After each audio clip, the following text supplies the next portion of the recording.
my YouTube channel. I hope you're all doing very well. On today's video, I'm going to make a video about how to have the best university experience. Yay! So on today's video, I have Shelby right here to help me. Yep. I'm here to add a little bit of film student sprinkle into this video. If you're new to my YouTube channel, please make sure you click the subscribe button. And if you've been following my channel for ages, thanks so much guys. I really appreciate it. But yeah, without further ado, let's start the video. Friends. Now what I'm going to talk about here is at university you'll have a chance to meet a lot of new people. They are probably going to be in the same boat as you. What I want to say about friends at uni, it's really important because imagine you're going to do your degree for like what, 3 years? 3 or 4 years. You need people there to support you. It's important to have a wide network of friends, but it's also important to have, you know, like those close friends like me and Shelby, or you know, like those close friends who will always be there for you. And if you're lucky, you'll meet them at uni. At university you get to experience a whole range of different cultures and different people. So definitely go and talk to some people that you thought you never talked to before, because it's an experience for you and for everybody else as well.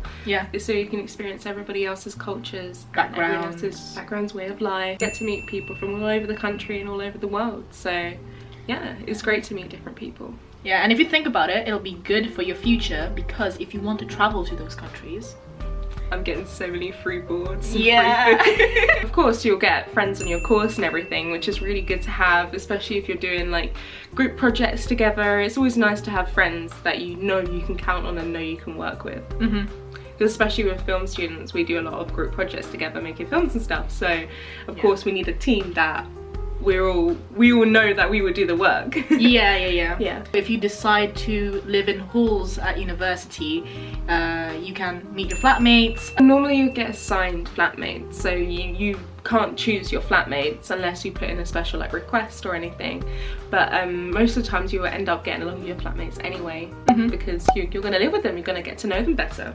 So we were flatmates. Yeah, we were flatmates. And if that doesn't work out, that's okay, because I know plenty of people that unfortunately don't get along with their housemates, but that doesn't mean they don't have friends in their courses or in their society groups or anywhere else. So just in case you do fall out, don't live with your course mates, because you're going to see them every day. Actually, at uni and everything. I think part of the reason we worked out so well is because in our house there's 5 of us and we all study different subjects. That's why it worked so well. Even though it could be great, but that means you see them 24/7.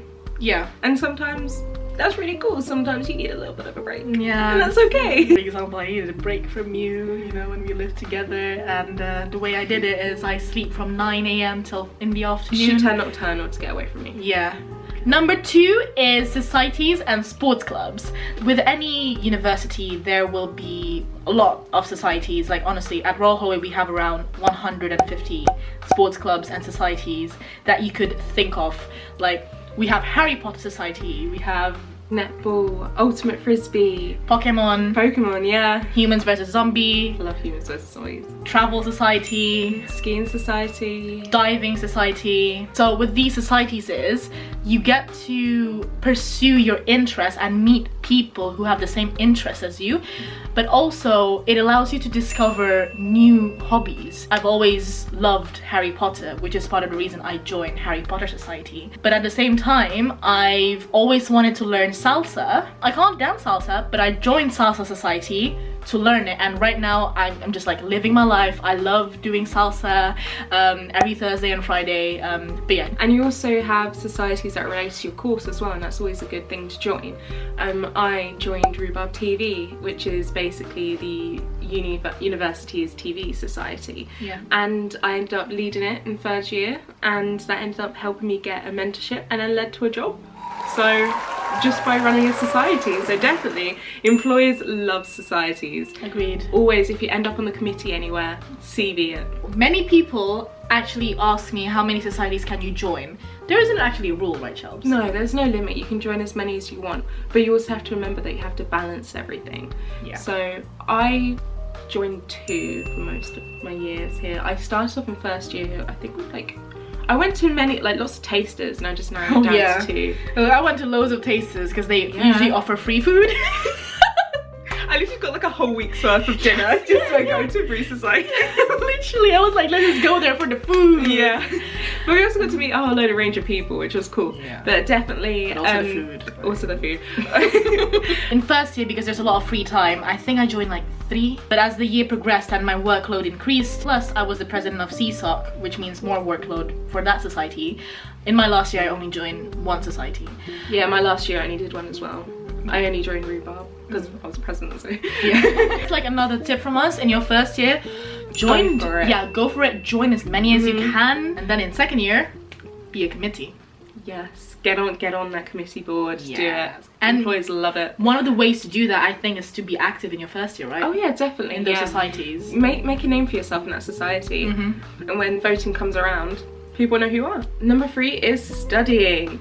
Yeah, you are at uni to have fun, but you're also here to get a degree. And I know it's like, ugh, but also it's very important to remember you're studying. We actually did a video about that as well, about studying.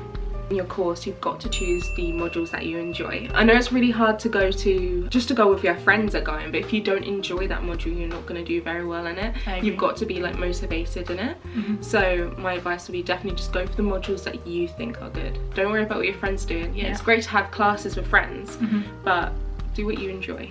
In your first year, you'll probably have like core modules. I don't have any. Yeah, I had core modules. Yeah. Going into second year, you'll have like 2 or 3 modules that you can choose. And like Shelby, choose the ones that you enjoy, that you feel like you're gonna get the most out of it, and also it relates to the career that you want to do. Yes, definitely. Yeah. Like for example, for how the film structure works is that first year you just get basis of everything. Second year you get to narrow it down and pick 4 subjects, but in your last year you only get to pick 2. I narrowed it down to go into animation and editing. I think I chose entrepreneurship because I like starting business and like, you know, like this YouTube and like just doing my own thing. And also don't be afraid to ask anyone for help. Like professors and teachers, they would love to just answer any of your emails, so just go for it. Just try and get the most out of any lecturers, any lectures as well. And students a year above you. Oh yeah, definitely. That helped me massively, because if I didn't know which modules, like to get an idea of what the modules are like, I think I wouldn't be here today. Yeah. Like literally. Get the most out of your lecture seminars. Don't skip them. Do you want to explain that? Huh? About not skipping lectures and getting the most out of everything? I don't skip my lectures.